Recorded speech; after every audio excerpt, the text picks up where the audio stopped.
एक छोटे से कस्बे में एक आदमी रहता था। नाम था आरिफ। कस्बा बहुत बड़ा नहीं था, लेकिन शाम होते ही वहां की गलियां किसी पुराने गीत की तरह शांत हो जाती थीं। आरिफ की जिंदगी भी कुछ वैसी ही थी, धीमी, साधारण और खामोश। हर सुबह वो ठीक 5 बजे उठता, खिड़की खोलता और दूर दिखते पीपल के पेड़ को कुछ देर देखता रहता। उसे खुद नहीं पता था कि वो पेड़ क्यों अच्छा लगता है। शायद इसलिए क्योंकि वो बिना कुछ कहे भी बहुत कुछ कह देता था। आरिफ की उम्र करीब 35 साल थी। न ज्यादा दोस्त न दुश्मन। एक छोटी सी नौकरी, एक पुराना सा कमरा और दिन के अंत में ढेर सारी थकान। उसकी जिंदगी ऐसे चल रही थी जैसे कोई ट्रेन बिना स्टेशन बदले लगातार चल रही हो। एक दिन बारिश हो रही थी। ऐसी बारिश जो आवाज नहीं करती, बस एहसास बनकर गिरती है।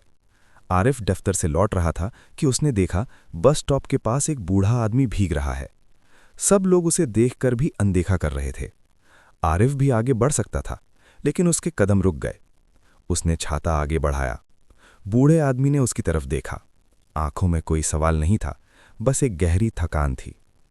धन्यवाद बेटा, उसने कहा। बस इतना ही। आरिफ को नहीं पता क्यों, लेकिन उस एक शब्द ने उसके दिल में कुछ हिला दिया। वे दोनों साथ खड़े रहे। बारिश गिरती रही, कुछ पल बिल्कुल खामोशी में।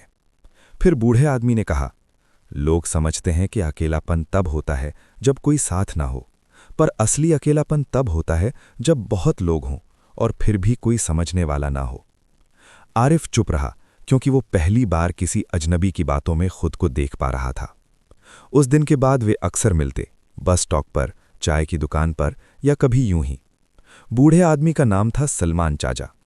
सलमान चाचा ने आरिफ को बहुत कुछ नहीं सिखाया, बस सुनना सिखाया, खुद को सुनना। उन्होंने बताया कि कैसे उन्होंने जिंदगी में सब कुछ खो दिया था, पर उम्मीद नहीं। अगर इंसान उम्मीद छोड़ दे, सलमान चाचा कहते, तो सांसें तो चलती रहती हैं, पर जिंदगी रुक जाती है।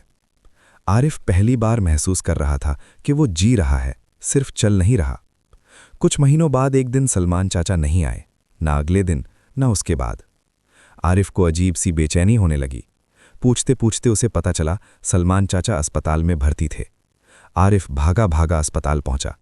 वहां सलमान चाचा बहुत कमजोर लग रहे थे। आरिफ का हाथ पकड़कर उन्होंने मुस्कुराते हुए कहा, डरना मत बेटा, सब ठीक है। आप ठीक हो जाएंगे, आरिफ बोला, लेकिन उसकी आवाज कांप रही थी। सलमान चाचा ने धीरे से सिर हिलाया।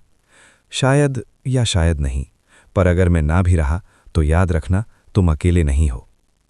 उस दिन आरिफ ने पहली बार किसी के सामने रोया। कुछ दिन बाद सलमान चाचा चले गए, बस ऐसे ही, शांत, बिना शोर। आरिफ की जिंदगी फिर से वही हो सकती थी, लेकिन कुछ बदल चुका था। अब वो हर सुबह पीपल के पेड़ को देखकर मुस्कुराता, किसी अजनबी को देखकर नजरें नहीं चुराता, और अगर किसी को जरूरत होती तो रुक जाता, क्योंकि उसने सीख लिया था कि जिंदगी बड़े कामों से नहीं, छोटे छोटे रुकने से बदलती है। और कहीं ना कहीं किसी बारिश भरे बस स्टॉप पर सलमान चाचा अब भी मुस्कुरा रहे थे।